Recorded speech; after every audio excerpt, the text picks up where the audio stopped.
Baik, terima kasih rakan-rakan media. Hari ini saya merasmikan program budaya at community Pantai Dalam bersama dengan rakan-rakan dari JKKN, dari DBKL, dari pelbagai agensi dan jabatan. Dia adalah manifestasi usaha kita untuk meraihkan budaya yang ada, budaya di kalangan rakyat, dan kita harap acara ini dapat mendekatkan anak-anak juga dengan budaya yang ada. Jadi tadi dalam ucapan waria mengatakan bahawa di kawasan ini kita nak ubah pada asalnya. Ya. Pendekatan kemudian waktu dan juga ahli parlimen sendiri untuk mengekalkan seni dan budaya di kawasan ini. Dia perlukan juga komuniti yang sihat yang sedia untuk bersama dalam usaha itu.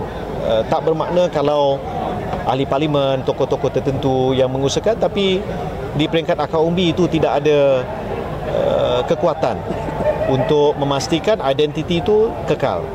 Di Lembah Pantai contohnya, saya bekerjasama dengan beberapa persatuan, termasuk Persatuan Waris Kerinci dan Persatuan Tiga Luar. Mereka ini mewakili komuniti Kampung Kerinci. Jadi saya lihat mereka pun bersedia untuk bersama. Jadi saya pun membantu untuk mengusahakan beberapa perkara. Setelah kita naikkan mercu tanda, hasrat saya berikutnya adalah untuk mewartakan kawasan Kampung Kerinci itu sendiri dan membantu dari segi meningkatkan kesedaran tentang budaya komuniti Kerinci. Dia adalah sangat unik. Logat dia seakan-akan Minang, tapi sedikit berbeza. Jadi ia satu keunikan, kerencaman dan juga khazanah bagi negara kita yang kita patut raikan. Betul, ini adalah program komuniti di bawah JKKN dan macam saya maklumkan tadi, kita ada 28 program dan program ini akan berterusan sehingga bulan November nanti, dan kita harap adanya program ini menyuntik dan juga memberi elemen ataupun nilai tambah kepada wujudnya perpaduan yang lebih erat di kalangan masyarakat Malaysia. Okey, bila kita datang ke sesebuah komuniti itu memang ada beberapa elemen-elemen ataupun pembaharuan nilai-nilai yang patutnya diberikan perhatian. Sebagaimana contoh yang dimaklumkan oleh YB tadi adalah sejarah komuniti Kerinci itu sendiri, yang mana melalui kajian dan juga dokumentasi kita dapat menyediakan satu data ataupun maklumat latar belakang kenapa komuniti Kerinci itu berada di sini.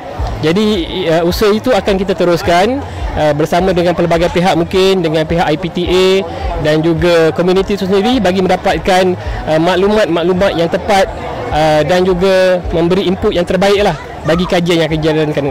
Sudah pasti bagi saya, dalam melaksanakan kajian latar belakang memang kita memerlukan tokoh-tokoh tertentu ataupun orang-orang lama bagi menyediakan data dan juga fakta yang benar sebelum kajian ataupun maklumat tersebut kita sebarkan kepada umum.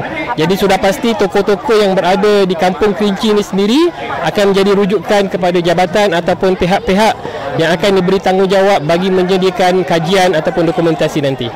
Okey.